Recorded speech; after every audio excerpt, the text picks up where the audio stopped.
تھا کہ وہ دکھ جھیلیں، ماریں کھائیں، پتھر کھائیں اور تبلیغ کریں، لیکن اللہ نے اپنا آخری نمائندہ ایسا رکھا ہے کہ جس کو وہ اپنی پوری قوت اور طاقت کا مظہر بنا کر بھیجے گا۔ تو جب اللہ تبارک تعالیٰ کے ہاتھ میں کائنات کی ہر قوت اور ہر طاقت اسی کے ہاتھ میں ہے، تو اس کا نمائندہ جو آئے گا حجت خدا، آخری نمائندے کو اللہ تبارک تعالیٰ تمام قوتیں طاقتیں دے کر بھیجے گا، اور یہ اللہ کا ہی دیا ہوا ہوگا۔ تو لہٰذا چاہے کسی کے پاس کتنی بڑی طاقت ہو، قوت ہو، اللہ تبارک تعالیٰ کی قوت اور طاقت کے سامنے تو ہیچ ہے۔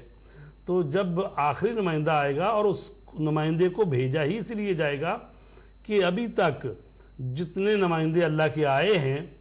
وہ پوری طرح سے اللہ کی زمین پر اللہ کا نظام پوری طرح کامیاب نہیں ہوئے کہ وہ اس کو قائم کر سکیں۔ اب یہی جو آیت میں نے جس کو سرنامہ کلام قرار دیا ہے، وَالَّذِي أَرْسَلَ رَسُولَهُ بِالْهُدَى وَدِينِ الْحَقِّ، وہ ذات جس نے اپنے رسول کو بھیجا ہدایت کے ساتھ اور دین حق کے ساتھ، لِيُظْهِرَهُ عَلَى الدِّينِ كُلِّهِ، تاکہ تمام ادیان پر اس کو غالب کر دے، وَلَوْ كَرِهَ الْمُشْرِكُونَ، اگرچہ یہ بات جو ہے مشرکوں کو ناگوار ہے۔ اچھا، ہم دیکھتے ہیں تو کیا رسول کریم صلی اللہ علیہ وسلم جب دنیا میں آئے اور پھر انہوں نے تبلیغ کی، اور جب آپ دنیا سے تشریف لے گئے تو اس وقت آیا تمام ادیان پر اسلام جو دین آخر ہے، یہ کیا غلبہ اس کا ہو گیا یا نہیں ہوا؟ ظاہر ہے کہ اس وقت مکہ اور مدینہ میں، یا آپ کہہ سکتے ہیں جزیرۃ العرب میں، صرف سعودی عرب میں اس میں غلبہ ہوا، لیکن بعد میں باقی جو خلفائے اسلام آئے ہیں ان کے دور میں یہ غلبہ اور بڑھا، پھر ایران فتح ہوا، پھر روم فتح ہوا، پھر اسپین تک، تو کافی حد تک آگے بات بڑھی۔ تو اس میں کہا گیا ہے اس آیت میں کہ دین اسلام جو ہے وہ تمام ادیان پر غالب آ جائے گا۔ تو اب یہ دیکھنا ہے کہ اس غلبے سے کیا مراد ہے۔ غلبے سے مراد، بعض لوگ کہتے ہیں جی غلبہ سے مراد یہ ہے کہ نسبی اور موضوعی غلبہ ہے، یعنی کہ جہاں دین اسلام آیا ہے، یعنی سرزمین عرب میں، تو وہاں پر یہ غالب آ جائے گا، یعنی کوئی اور دین نہیں ہوگا اس مقابلے میں، تو نسبی اور ایک موضع اور وہ خاص ملک۔ اچھا، بعض مفسرین یہ معنی کرتے ہیں، بعض کہتے ہیں کہ نہیں، غلبہ سے مراد یہ ہے کہ جزیرۃ العرب جتنا بھی یہ عرب علاقے ان میں سب میں دین اسلام جو ہے اس کا غلبہ ہوگا۔ بعض نے یہ اس کی تعبیر کی ہے۔ بعض نے کہا ہے غلبے سے مراد یہ ہے غلبہ منطقی اور عقلی غلبہ ہے، اور یہ غلبہ جو ہے یہ بھی مراد اس سے نہیں ہے، چونکہ جب مباہلہ ہوا ہے اس وقت علمی پہلے بات ہوئی، گفتگو ہوئی ہے۔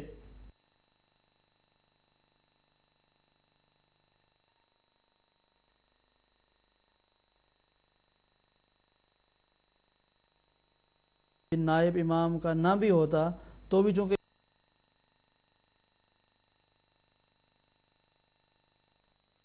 کائنات جو اللہ تبارک تعالیٰ اس کے وجود کے وسیلے سے، اللہ کو کسی کی ضرورت نہیں ہے، لیکن اللہ نے بنایا نظام اس طرح سے، کیونکہ یہ ہستیاں وہ ہیں جو کہ اس نظام کائنات میں وسیلہ ہیں، اور اللہ کی رحمت کے لیے کہ جو اس کے بندوں تک پہنچے فیض در واسطہ ہے۔ تو وجود امام جو ہے ضروری ہے، چاہے وہ غیب ہو چاہے وہ ظاہر ہو، تو لہٰذا ان کے وجود مبارک کی ضرورت ہے، اور اگر ان کا وجود نہ ہو تو زمین تباہ ہو جائے گی۔ شکریہ آقا۔ ایک اور سوال ہے کہ جیسا کہ ہم جانتے ہیں غیبت صغریٰ کے زمانے میں امام کا جو ہے وہ رابطہ تھا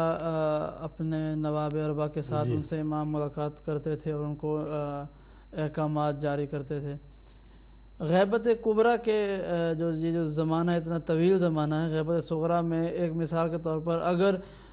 وہ عرصہ میں کوئی نائب امام کا نہ بھی ہوتا تو بھی چونکہ امام نے واپس آنا تھا ایک دفعہ کچھ عرصے کے لیے، تو وہ غالباً تمام پچھلی غلطیوں کی اصلاح کرتے، ایک صحیفہ دیتے اور چلے جاتے۔ اس زمانے میں اتنی خاص اگر ضرورت نہ بھی ہوتی تو اس کے بغیر کام چل رہا تھا۔ غیبت کبریٰ ایک سینکڑوں سال پر مشتمل زمانہ ہو گیا امام کا۔ سن 255 ہجری میں امام کی ولادت ہوئی اور اب 1430 ہجری ہو گیا، تقریباً 1250 برس ہونے والے ہیں امام کی غیبت کو، تو 1175 غیبت ہو گئے۔ تو اب یہ جو عرصہ ہے، اس عرصے میں کیا آپ نہیں سمجھتے کہ زیادہ ضرورت تھی امام کے نواب خاص کی کہ جو امام سے رابطے میں ہوں اور عوام کو جو ہے وہ جو منتظر ہیں امام کے، ان کو صراط مستقیم پہ قائم رکھے اور امام کے ارشادات پہنچاتے رہیں؟ جی ایسا ہے کہ اللہ تبارک شیخ توسی علیہ رحمہ اور جو دوسرے بزرگوں نے جو بحث کی ہے کہ امام نے غیبت جو اختیار کر رکھی ہے، تو کیا اس کا سبب جو ہے آیا اللہ تبارک تعالیٰ ہے یا خود امام ہیں یا عوام ہیں؟ تو اس میں انہوں نے کہا ہے کہ اللہ نے تو بھیجا ہے کہ بندوں کی ہدایت کریں، اور امام بھی یہ چاہتے ہیں کہ بندوں کی ہدایت کریں، لیکن عوام جو ہیں ان میں نقص ہے۔ تو اس کو بڑی خوبصورت مثال یہ محسن کرائتی کی ہے، یہ مثال وہ کہتے ہیں جس طریقے سے وہ سٹریٹ لائٹ کو 11 بلب توڑ دیے گئے، اور جب 12ویں دفعہ دوبارہ گئے ہیں کارپوریشن والوں کے پاس اہل محلہ کہ جناب ہمیں بلب چاہیے، نور چاہیے، روشنی چاہیے، انہوں نے کہا آپ جائیں، آپ اس قابل نہیں ہیں کہ آپ کو ہم نے 11 مرتبہ بلب بدلا ہے، نور دیا ہے، لیکن ہر مرتبہ آپ کے علاقے کے جو شریر بچے ہیں وہ اس کو توڑ دیتے ہیں۔ تو 11 امام آئے، اور دیکھو کسی کو 25 سال کی عمر میں شہید کر دیا گیا ہے، کسی کو یعنی کوئی ایسا امام ہے جو 65 سال سے زیادہ عمر اس نے کی ہو۔ تو امت جو ہے اس قابل نہیں ہے، اس میں صلاحیت نہیں ہے کہ اس کی حفاظت کر سکے۔ تو جیسا کہ میں نے عرض کیا پہلے کہ اللہ تبارک تعالیٰ نے تمام نمائندوں کو بھیجا، اور وہ اگر شہید بھی ہو جائیں تبلیغ کرنے میں تو کوئی بات نہیں، اللہ کے دین کو پیغام پہنچائیں اور نرمی سے اور بڑے اطمینان سے۔ لیکن اللہ نے اپنی آخری حجت ایسی رکھی ہوئی ہے کہ وہ حجت خدا جو ہے وہ ظالمین کو ختم بھی کرے گا اور عدل و انصاف قائم کرے گا، اور ایک مرتبہ اس کرۂ زمین پر اللہ تبارک تعالیٰ کی